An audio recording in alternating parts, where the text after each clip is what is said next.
Hey guys, welcome to Duke and Mary Power Couple. First of all, we want to thank you so much for subscribing. You know what? We hit 1,000 subscribers. I think we're almost 1,100. I don't know. I mean, we thank you so very much for just being so royal and so I mean, loving us so much. So we thank you for that. Yeah. And guess what? We are on our way to 5,000 subscribers. By the end of next year, December, we should be over 10,000, right? Yes, by the grace Definitely, of God. By the grace of God, that's Yeah. for sure. So, welcome again. This is Duke and Mary Power Couple. This is my wife, Mary. Yeah, she's blushing. Anyway, so thank you. And today we are going to discuss about silent treatment in marriage. Yes, silent treatment in marriage. Like when you have like problems in your marriage, you give your partner a silent treatment, like you don't want to talk for 3, 4, or a month. Hello, are we together? Yeah, I mean, yes. I can say like in our marriage now. I'm just gonna give you an example. I'm one guy who wants to solve things quick and get our life going. My wife, she's the other way, but she's learning. She's trying. I'm trying because she's the one who's like, okay, screw you. I'm gonna keep quiet and walk away. See? No, okay. I always try to not argue, so I feel like silent treatment to be worked. I thought it worked because whenever we had an argument, I used to kind of shut down and just, you know what, stay away from me, keep off, keep distance, leave me alone. So that's how I used to solve my problems. Unfortunately, with him, he's that guy who's like, you know what, we have a problem, let's come together and discuss it. It was a little bit hard for me at first because I was like, you just messed up with me. Why should I even sit and talk with you? Give me time, give me like 2 to 3 days so that we can solve this. And I found out that it was emotionally draining. Like, I felt like I should talk. At the same time, I think pride came in. And I was like, you know what? No, he's the one who messed me up. He needs to apologize and then talk. But with time, I think I learned to start talking it out because it used to hurt me. I used to have ulcers and I used to take omeprazole. You remember? There's a time I used to take omeprazole. Just a small thing. Like I could take 3 days and, it started affecting my health. And then I said, you know what? I think it's not working anymore. This is my marriage. This is a guy I'll see tomorrow. I'll see him the next day. Therefore, I need to find a way to solve this problem of silent treatment. And definitely, and that's what I say. Like, if you are married, unless you're planning to maybe leave your husband or your wife and walk away, the issue of solving a problem is paramount. You have to solve it. Because the moment you stay with it, it affects you. And you don't want that to affect you. It's sometimes when I say like, if you're married and you're with your husband and then maybe you take the story from your home to your neighbor, to your cousins, to your aunties, to your mom, and then you go around, at the end of the day, you come and stay with your husband or your wife. It does not make any sense. Yeah. Because at the end of the day, those people you talk all these stories about, they'll be laughing at you.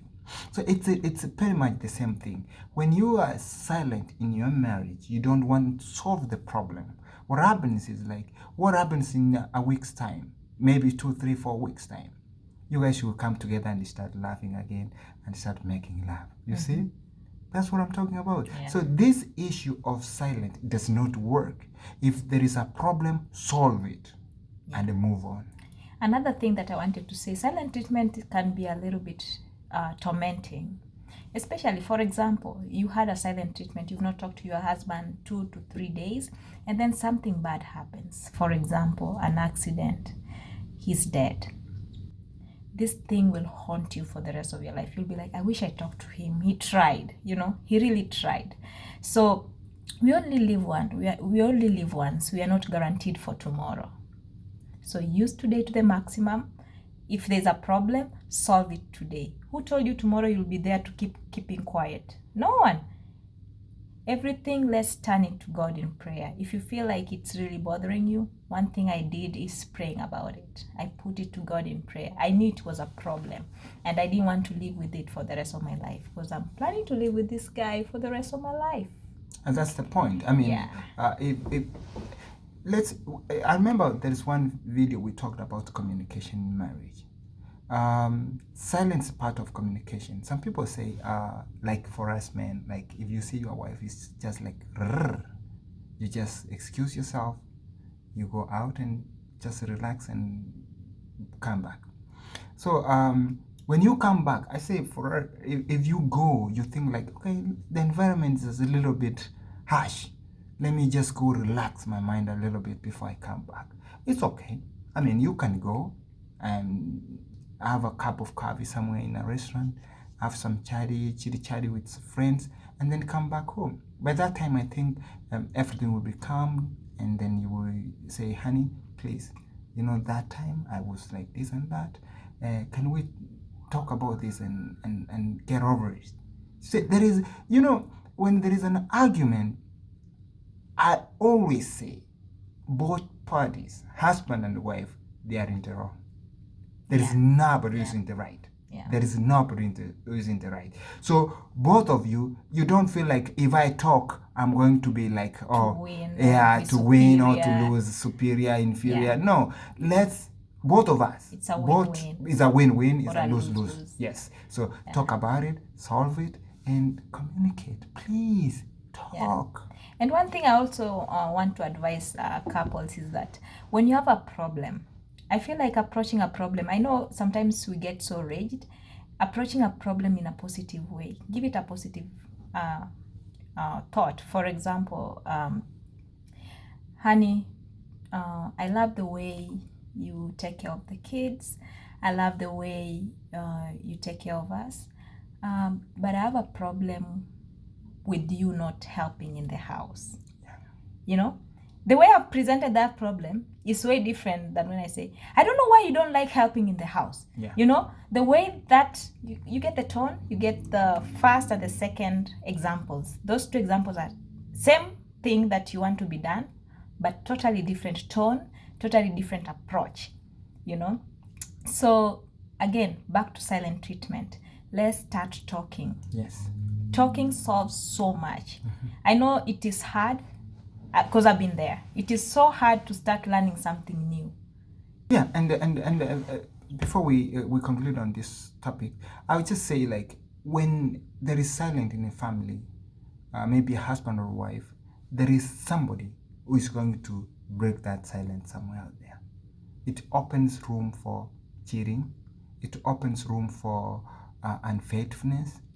Because if you go out and find, maybe if it's a man, you find a girl, a workmate or somewhere, and then you start talking, kind of having that, that kind of good environment for you to, to express yourself. Yeah. That's a way of can drive you out of your marriage. You see, because there's pressure home and there is peace on this other side. There's this person who's giving you good vibes, attention, so stuff like that. So don't create that room. If you want your marriage to be intact, please solve the problem and communicate. And once you get out of that home, that's a way of just excuse yourself a little bit, but come back home to solve that problem. Another thing I wanted to say, I know most parents think that when you're doing silent treatment, kids don't know. Kids know you better than anybody else. So silent treatment does not only affect your husband or your wife, it also affects the kids.